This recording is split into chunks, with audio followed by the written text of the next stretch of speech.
basically just sitting at home. They call him up and he goes out there and wins a race. And I think we've even seen a little bit of that, like in the truck race on Thursday night. Parker Kligerman, not really running many races, more focused on his new job.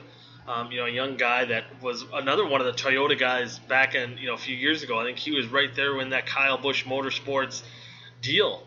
I don't think he was a big of a race winner as William Byron is by any means, but he was a guy that was coming up through that program, and eventually, went to who did he go? Parker Kligerman. He went to the 30 car, the old Swan Racing team. I think eventually went under and merged with BK Racing, and then he was out of a ride. But since then, he's been on the NBC Sports Network, the NASCAR coverage on there, and really hasn't been in a car much.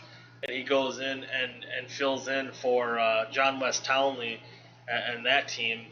And the team that usually runs in the top 5, and he was running up front for most of the day, kind of not missing a beat because the equipment is good. So sometimes I think we talk about the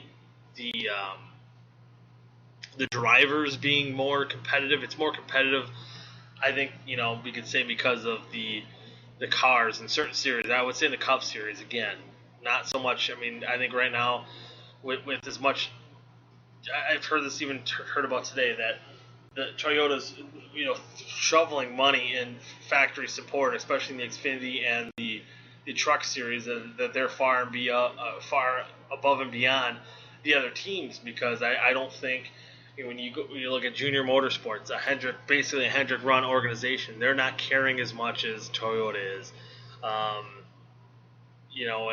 And I think same with Penske and those other guys. Not saying they don't care at all, but they go out there and dominate. Because I think there's little that you can do to go be way above and beyond like Toyota is in those two smaller tier series than you could do in the Cup. There's a little that you can do in the Cup Series,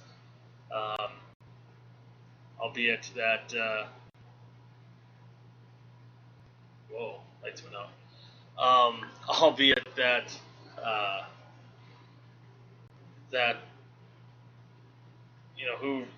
wow, the lights went out, kind of freaked me out here. Sorry. Albeit that they are doing pretty good, sticking a lot of money in the sport. So I'm totally lost my train of thought with the lights going out. But with that, again, it's late night. Maybe it's a sign to tell me that I should be going to bed here. But with that being said, thank you all for listening to this week's episode of Sports Talk 920. You can follow us on YouTube as well. Look us up at Sports Talk 920 on YouTube.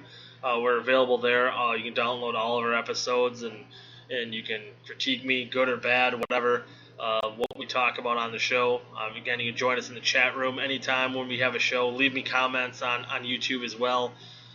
Certainly welcome for that. And you can follow us all week long, as well as I mentioned before, on Twitter at ST920 at twitter.com, and on our Facebook page at facebook.com/ST920. Again, also you can leave comments on there, or again, tweet at me, leave those comments, as I mentioned before. And on our blog at sportstalk920.blogspot.com. If you're listening to us live, you guys have a good night, have a good weekend. If you're listening to us later, have a good whatever time you're listening to it. So until next time, thank you all for listening to this week's episode of Sports Talk 920. Good night now.